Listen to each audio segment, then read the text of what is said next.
Eu quero falar também sobre a questão relacionada ao corte de gastos que o Segré puxou agora há pouco, porque a Força Aérea Brasileira deve perder recursos com esse pacote. E é claro que o pessoal está meio desgostoso ali. Vamos entender com o Bruno Pinheiro os bastidores. Conta aí, meu amigo.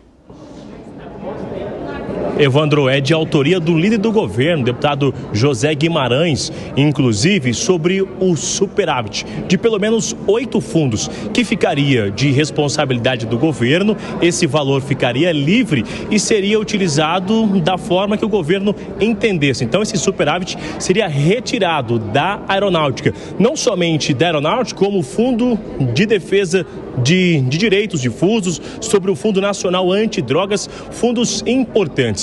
Com quem eu conversei nas últimas horas sobre a aeronáutica, o caso da Força Aérea, que envolve justamente esse reforço na segurança do espaço aéreo, existe uma indicação de que, retirando esse superávit dos próximos 5 anos, o espaço aéreo, a segurança, ficaria comprometida. Hoje, o espaço aéreo, que é uma referência, 98% de confiabilidade, inclusive. Então, eles alegam que com essa retirada desse superávit, que já é um direito, isso ficaria comprometido. Esse orçamento, áreas operacionais ou alguns episódios de emergência, como foi no Rio Grande do Sul, vários voos da Força Aérea, isso é utilizado o recurso do superávit e também a segurança do espaço aéreo e outras situações. Lá no Senado, a PEC 66 já foi colocada em votação, foi aprovada, inclusive está aqui na Câmara dos Deputados, que 25% do superávit de todos ficam com o governo federal.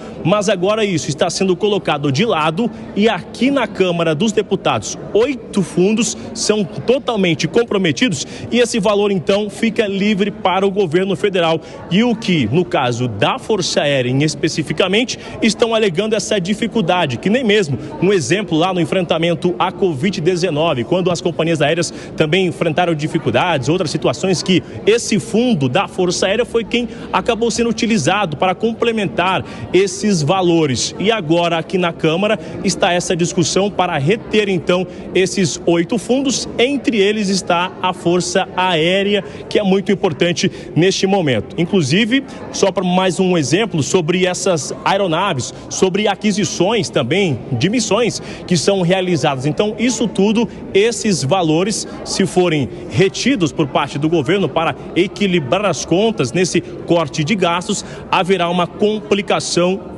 Nesse momento, o que surge como urgência ou o que assusta os militares é justamente sobre a segurança do espaço aéreo, que é de grande responsabilidade da Força Aérea, mas atinge inclusive a Marinha também. Na última semana foi apresentado um projeto que acaba revendo também a aposentadoria de militares, aumentando cerca de 4 anos de carreira, o que assusta os militares dessa forma, entendendo que é uma ação arquitetada contra os militares por parte do governo federal, seria uma espécie de uma represália no entendimento com quem eu conversei, e esse resultado foi o que eu já havia adiantado, que com este salário ou dificultando essa aposentadoria, já tem militares na capital federal se tornando motorista de aplicativo, ensaiando uma saída das Forças Armadas, porque acham que não é algo que chama a atenção, que não é mais vantajoso, acaba dificultando a parte operacional e também na aposentadoria.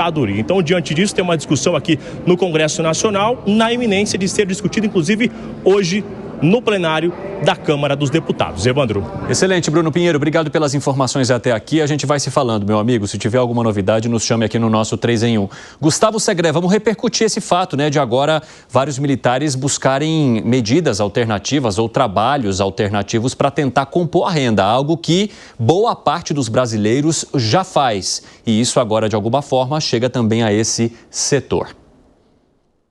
O único que não está procurando outro emprego é alguém que trabalha no Congresso, assessor do Poder Executivo, ministro. Eles têm a vaquinha bem amarrada. Você sabe que estava lendo uma situação que o governo não está considerando, me parece, lamentavelmente, e que o Alan com certeza conhece muito bem. Chama dominância fiscal. Quando o problema do déficit fiscal passa a dominar a questão das contas do governo e depois não tem taxa Selic que resolva. E quando você entra nesse momento, é como aquele submarino que vai para o fundo e você não tem mais nada para fazer. A desconfiança internacional aumenta, as contas não fecham, aumento da taxa Selic está aumentando, o valor do endividamento da dívida do Brasil, 50% da dívida pública está atrelada à taxa Selic. Fazíamos uma conta agora com Zé Maria, esse aumento da Selic já deve gerar uns 80 bilhões no decorrer do tempo, somente com o aumento da taxa de juros.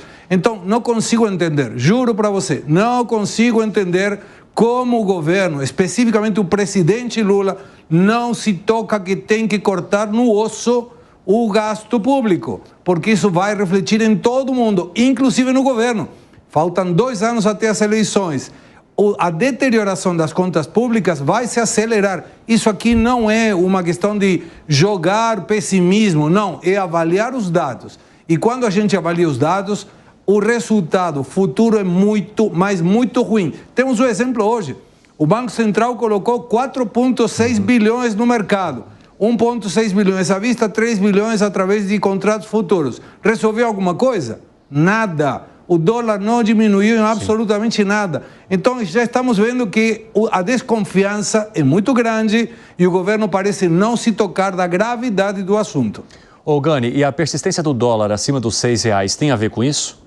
Tem, com certeza, né? Mesmo com essas medidas do Banco Central, a gente vai aprofundar essa história ainda ao longo aqui do nosso 3 em 1, mas só para aproveitar o gancho que foi entregue aqui pelo Gustavo Segré. Exatamente, muito oportuna a fala do Segré, porque veja, era para esse dólar, com a taxa de juros no Brasil no nível que está e a taxa de juros nos Estados Unidos em trajetória descendente, era para o câmbio estar próximo ali de 5,10, 5,20.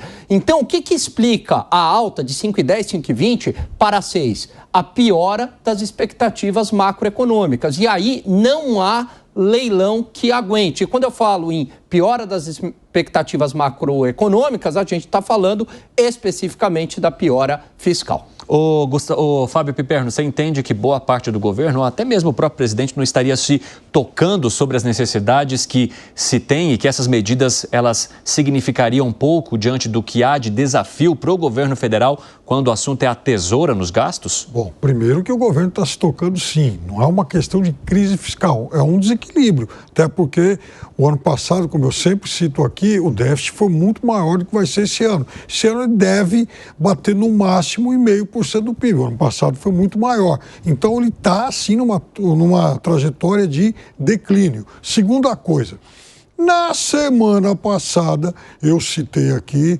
e os colegas discordaram, da história do Banco Central usar leilões de dólares. Eu, quando citei aqui na semana passada que no governo Bolsonaro o Banco Central utilizou isso por 117 vezes, Gani já tá e o governo Lula tinha feito só uma, agora, puxa vida, daquele dia fizeram mais uma e outra. Pois é, e o que eu falei? Eu e o Segré, a gente falou o quê? Semana passada, vai fazer o leilão e não vai adiantar nada. Por isso que não está fazendo. Fez o leilão, queimou reserva e não adiantou nada. Ou seja, 117-1, agora 3. Então, vamos fazer, vamos continuar fazendo leilão e vamos continuar queimando reserva. Porque o problema faziam antes?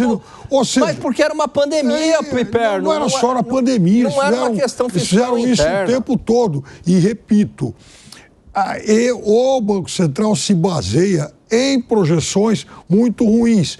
A outra questão, será que a indústria não faz parte do mercado? Porque a indústria nunca é ouvida. Ué! Ô Segré, você levantou a mão por quê? Levantei a mão porque a responsabilidade da intervenção no Banco Central está a cargo do diretor de política monetária. Adivinha quem é? Gabriel Galípolo. Então fala, Piperno, com Galípolo. O presidente poderia falar com Galípolo e falar, olha, intervém aí no mercado de câmbios. Ele que tem a responsabilidade. Por que não faz? Porque tecnicamente não resolve nada. O governo está tentando pedir um analgésico para uma pessoa que tem uma doença terminal. Não vai resolver. Ele tem que cortar, ele tem que mostrar que a prioridade que ele assume é essa situação do corte de gastos. Você acabou de mencionar, o déficit agora vai ser melhor que o ano passado. Sim, é o que disse o arcabouço fiscal. Só que você não está considerando, eu acho, que nesse ano o resultado deveria ser 0. a limitância era 0,25 do PIB. Não era o limite buscado. O limite buscado era 0. Se você já está assumindo que vai terminar em 0,5, está tendo o dobro de ruindade que deveria ter. Isso me faz lembrar meu amigo que ele precisava melhorar 100% para ficar ruim.